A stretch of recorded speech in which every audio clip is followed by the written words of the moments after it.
ఇవాళ ఢిల్లీలో జంతర్ మంతర్ దగ్గర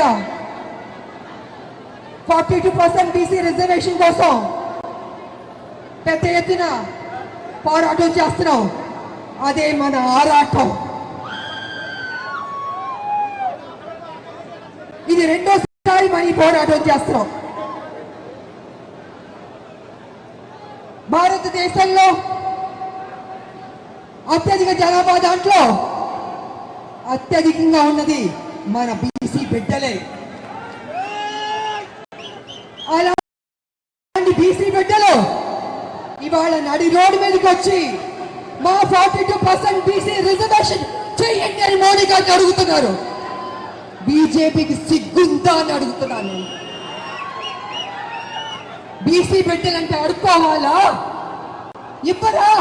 న్యాయం చేయరా?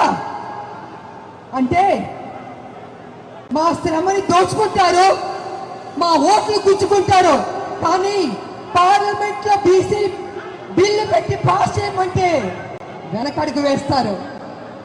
అయినా మేము విడిచిపెట్టాం. కాంగ్రెస్ ముందడుగు వేసింది, సాధించే వరకు విడిచిపెట్టే ప్రసక్తి లేదు. బీసీ బిడ్డలారా, తెలంగాణ ఉద్యమం అనేక కష్టాలు నష్టాలు పోరాటాలు చేశాం. ఫైనల్ గా సోనియమ్మ మనకి తెలంగాణ ఇచ్చింది, సాధించుకున్నాం.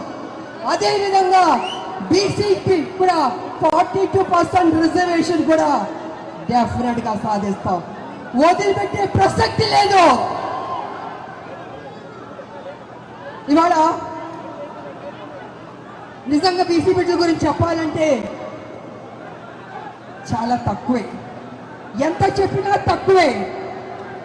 మన భారతదేశం అభివృద్ధి చెందిందంటే దాంట్లో బీసీ బిడ్డలు పెద్ద పాత్ర పోషించారు.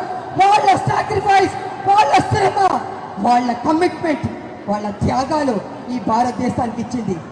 చేతి వృత్తుల కోసం ఎంతో కష్టపడ్డారు. చేతి వృత్తులు చేసుకుని ఎంతో సంతోషంగా బతికేవారు బీసీ బిడ్డలు. కానీ ఇవాళ కాలం మారింది. యంత్రాంగం కాలం మారింది. మిషన్లు వచ్చేస్తున్నాయి, రోబోలు వచ్చేసింది. రోబోలేమో వంటలు చేస్తుంది, ఆపరేషన్ కూడా చేస్తుంది. అలాగే మిషన్లు వచ్చిన బట్టి ఇవాళ చేతి వృత్తులు కనుమరుగైపోతున్నాయి. మరి చేతి వృత్తులు కనుమరుగైపోతే వాళ్ళు ఏ రకంగా బతుకుతారు, ఏ రకంగా ముందుకెళ్తారు, సమాజంలో ఏ రకంగా పైకి వస్తారు?